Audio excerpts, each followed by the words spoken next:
मुळे मराठवाड्यामधील 11 लाख हेक्टरवरील पिकांचं नुकसान झालेलं आहे। हिंगोली, नांदेड, बीड, संभाजीनगर आणि परभणीला मुसळधार पावसाने अक्षरशः झोडपून काढलेलं आहे।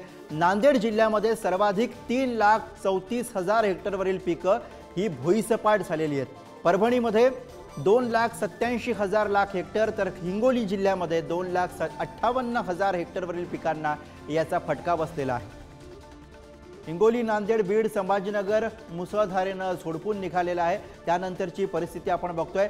6 ठिकाणची दृश्य आहेत। संभाजीनगर, हिंगोली, नांदेड, वाशिम, जालना आणि परभणी मधली दृश्य आहेत। शेतीचं किती मोठ्या प्रमाणावरती नुकसान झालं याचा अंदाज आपण या दृश्यांच्या माध्यमातून लावू शकतो।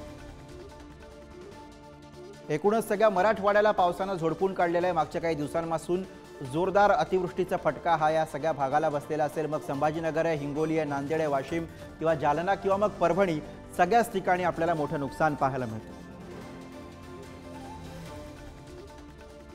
आणि याच विषयी आपण अधिक बोलूया। हिंगोलीमध्ये सुद्धा मोठा फटका बसलेला आहे। हिंगोली बंद प्रतिनिधी संतोष भिसे सध्या आपल्या सोबत आहे। संतोष, आपण जर का हिंगोलीचा विचार करायचा म्हटलं तर किती मोठा परिणाम या अतिवृष्टीमुळे शेतकऱ्यांच्या सगळ्या उत्पादनावरती झालेला आहे? मराठवाड्यामध्ये झालेल्या पावसानं पूर्ण हाहाकार केला आहे। कारण जवळपास 2,58,000 हेक्टरवर नुकसान झालेलं आहे। यामध्ये 20,000 हेक्टर जे आहे ते सोयाबीन आहे, तब्बल 19,000 हेक्टर जे कपाशी आहे, त्यामुळे हळद देखील आहे। कारण संपूर्ण पिकं पूर्ण पाण्याखाली गेली आहेत। शेतकऱ्याजवळ काही उरलेलं नाही। कारण आता काही दिवसावर हा सण येऊन ठेपलेला आहे। हा सण नेमका साजरा करायचा कसा? कारण हातातून नशाला घास हा पूर्ण निसर्गाने हरवून घेतलेला आहे। कारण आता संपूर्ण नियोजन जे असतं ह्या शेतीच्या पिकावर शेतकऱ्यांचं असतं, मात्र आता शेतामध्ये काहीच उरलं नाही। त्यामुळे आता सरकारनं आम्हाला ताबडतोब मदत करण्यात यावी। केवळ पाहणी करून चालणार नाही, आम्हाला काहीतरी तात्काळ मदत देण्यात यावी।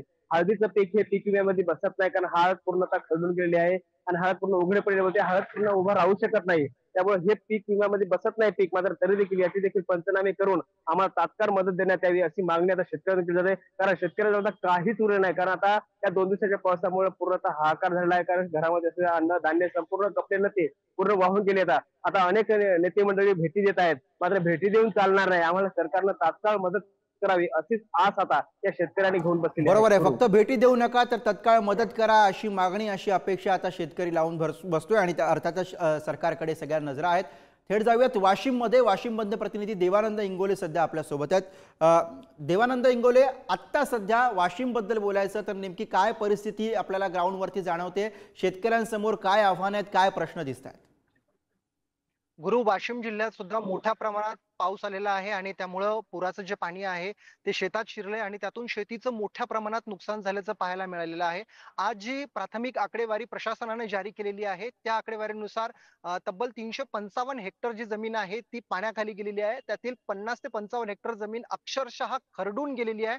म्हणजे त्या जमिनीत आता माती सुद्धा राहिलेली नाही, अशी सगळी परिस्थिती आहे। यामध्ये सर्वात जास्त फटका हा सोयाबीन पिकाला बसलेला आहे। सोयाबीन हे वाशिम जिल्ह्यात सर्वाधिक घेतलं जातं, तर सोयाबीनला सगळ्यात जास्त फटका बसला। वाशिम जिल्ह्यात 3 दिवसांपासून पावसाचा हाहाकार झाला होता। त्यामध्ये अडाण नदीला पूर आला होता, पूस नदीला पूर आला होता आणि इतर सुद्धा जे छोटे काही नदी नाले आहेत ते सुद्धा पुरात अक्षरशः वाहत होते आणि त्यामुळं मोठी हानी झाल्याचं या ठिकाणी पाहायला मिळत आहे। मंगरुळपीर आणि मानोरा तालुक्यात सर्वाधिक याचा फटका, पुराचा फटका हा बसलेला आहे। मात्र इतरही ठिकाणी जे पिकं आहेत ती पाण्याखाली आहेत, शेतामध्ये मोठ्या प्रमाणात पाणी साचून आहे आणि त्यामुळे येणाऱ्या उत्पादनावर याचा मोठा परिणाम होणार आहे। या सगळ्या परिस्थितीत आता शेतकरी हतबल झालेले आहेत आणि सरकारकडे मदतीची आस लावून आहेत। सरकारने मदत करावी अशी इथल्या शेतकऱ्यांची मागणी आहे। गुरु, अर्थात सरकारकडे आता मदतीची अपेक्षा आहे। आणि थेट जाऊयात नाशिकमध्ये। नाशिकमधले प्रतिनिधी किरण ताजणे आपल्या सोबत आहेत। किरण, आपण बघतोय की मराठवाड्यामध्ये काय स्थिती आहे? उत्तर महाराष्ट्राचा विचार केला, नाशिकचा विचार केला तर तिथे काय परिस्थिती जाणवते? कशा पद्धतीने शेतकऱ्यांना या ठिकाणी सुद्धा फटका बसताना दिसतोय? गुरु, आपल्याला माहिती आहे की ठिकठिकाणी पाऊस पडतोय आणि या पावसामुळे काही प्रमाणामध्ये शेतकऱ्यांचं नुकसान होत आहे, काही ठिकाणी दिलासा देखील मिळतोय। नाशिकच्या पूर्व भागामध्ये जर बघितलं तर पावसाची मुसळधार प्रतीक्षा ही मागील महिन्यापर्यंत होते। मात्र 2 वेळेला नाशिकमध्ये मुसळधार पाऊस झाला, धरण क्षेत्रामध्ये मोठ्या प्रमाणात पाऊस पडला, त्यामुळे दिलासा मिळालेला होता। मात्र या सगळ्या काळामध्ये मोठ्या प्रमाणात नाशिकमध्ये कांदा उत्पादक शेतकरी आहे आणि या शेतकऱ्यांचं मागील काळामध्ये जे नुकसान झालं होतं त्या नुकसानीचा जो पीक विमा उतरवलेला होता त्याची भरपाई अद्यापही मिळालेली नाहीये।